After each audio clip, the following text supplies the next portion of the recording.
قرآن کی روح تک کوئی نہیں پہنچ سکتا جب تک کہ تزکیہ نفس نہ ہو گیا. اگر حب مال، حب دنیا، حب جاہ، حب شہرت، اگر یہ تمام محبت میں دل سے نکل نہ جائیں تو قرآن کی روح تک آپ کی اپروچ نہیں ہوگی. مولانا روم نے کہا ہے، اگرچہ ذرا میں سمجھتا ہوں کہ انہوں نے بہت سخت الفاظ استعمال کیے ہیں، ماز قرآن مغزہا برداشتے استخاں پیش سگا انداختے. ہم نے قرآن سے اس کا مغز لے لیا ہے، جو ایسنس ہے وہ کھینچ لیا ہے. ہڈی کا گودا جو ہے وہ ہم نے نکال لیا ہے. ہڈیاں ہم نے پھینک دی ہیں کتوں کے سامنے جو لڑ رہے ہیں. علم کلام کا مسئلہ ہے صفات حق حق سے جدا یا عین ذات.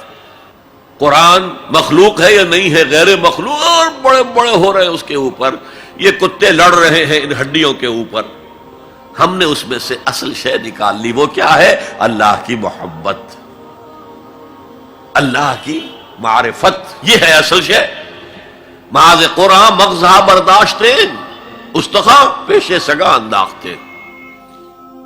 تو جب تک انسان کا باطن پاک نہ ہو جائے وہ قرآن کے چھلکوں سے کھیلتا رہے گا، چاہے وہ کہنے کو مفسر ہو، قرآن کے باطن تک کبھی نہیں پہنچے گا. فی کتاب مکنون لا یمسہ الا المطہرون تنزیل من رب العالمین. یہ تھوڑا تھوڑا کر کے اتارا گیا ہے رب العالمین کی طرف سے. انزال کے معنی ہے دفعتاً اتار دینا. لیلۃ القدر میں آیا انا انزلناہ فی لیلۃ القدر. رمضان کے بارے میں شہر رمضان الذی انزل فیہ القرآن، باب افعال. لیکن حضور پر ایک دم نہیں اترا، تھوڑا تھوڑا تھوڑا تھوڑا 23 برس میں جا کر اس کی تکمیل ہوئی. اب دیکھیے جو شکوہ کیا اللہ نے، کیا اس جیسی نعمت سے تم مداہنت کر رہے ہو، بے اعتنائی کر رہے ہو، اسے پڑھتے نہیں ہو، اسے سمجھتے نہیں ہو، اس پر عمل نہیں کرتے، اسے اپنا امام نہیں بناتے. تمہارا طرز عمل یہ ہے، بلکہ تم نے اپنا نصیب یہ بنا لیا ہے کہ تم اسے جھٹلا رہے ہو. غور کیجئے، جھٹلانا جو ہے دو طرح کا ہے. ایک ہے زبان سے کہنا کہ یہ نہیں ہے، کوئی اللہ کا کلام نہیں ہے، یہ قرآن وغیرہ جھوٹ، سب اساطیر الاولین ہیں، یہ محمد نے گھڑ لیا ہے وغیرہ وغیرہ، جھٹلانا ہو گیا. ایک جھٹلانا ہے عمل سے جھٹلانا. مان تو لیا اللہ کا کلام ہے لیکن اس کی حرام کردہ شے کو اپنے لیے حلال کیا ہوا ہے. حدیث نبوی ہے ما آمن بالقرآن من استحل محارمہ.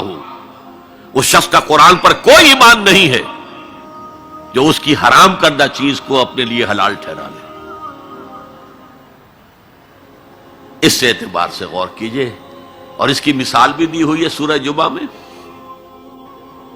مثل الذین حملوا التوراۃ ثم لم يحملوها كمثل الحمار يحمل اسفارا بئس مثل القوم الذین كذبوا بآیات اللہ واللہ لا يهدی القوم الظالمین. مثال ان لوگوں کی جو حامل تورات بنائے گئے تھے اور پھر انہوں نے اس کی ذمہ داری کو ادا نہیں کیا، اسے قائم نہیں کیا، اس کے احکام پر عمل نہیں کیا.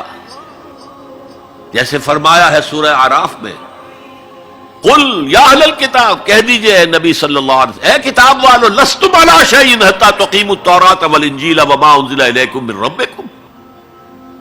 تمہاری کوئی حیثیت ہماری نگاہ میں نہیں ہے، تمہارا منہ نہیں ہے کہ ہم سے دعا کرو جب تک کہ تم تورات اور انجیل کو اور جو کچھ نازل کیا گیا تمہاری طرف اسے قائم نہیں کرتے.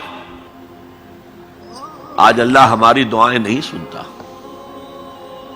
30 لاکھ جا کر حج کرتے ہیں. دنیا کے حالات میں کوئی ذرہ برابر فرق آتا ہے؟ اول تو حرام کی کمائی سے حج ہو رہا ہے، تو حج ہے ہی نہیں سرے سے. جو کچھ کرتے گئے تھے سودی کاروبار وہی آ کر دوبارہ شروع کر دیا. سرکاری ملازم ہے تو جو رشوت پہلے لے رہے تھے اس کے بعد آ کر شروع کر دی. یہ کیا ہے؟ یہ تکذیب بالعمل ہے. جھٹلانا ہے. تم نے اپنا نصیب یہ بنا لیا ہے کہ تم قرآن کو جھٹلا رہے ہو جیسے کہ انہوں نے جھٹلایا تھا. مثل الذین حملوا التوراۃ ثم لم يحملوها كمثل الحمار يحمل اسفارا. ان کی مثال ان گدھوں کی سی ہے جن پر کتابوں کا بوجھ لاد دیا گیا.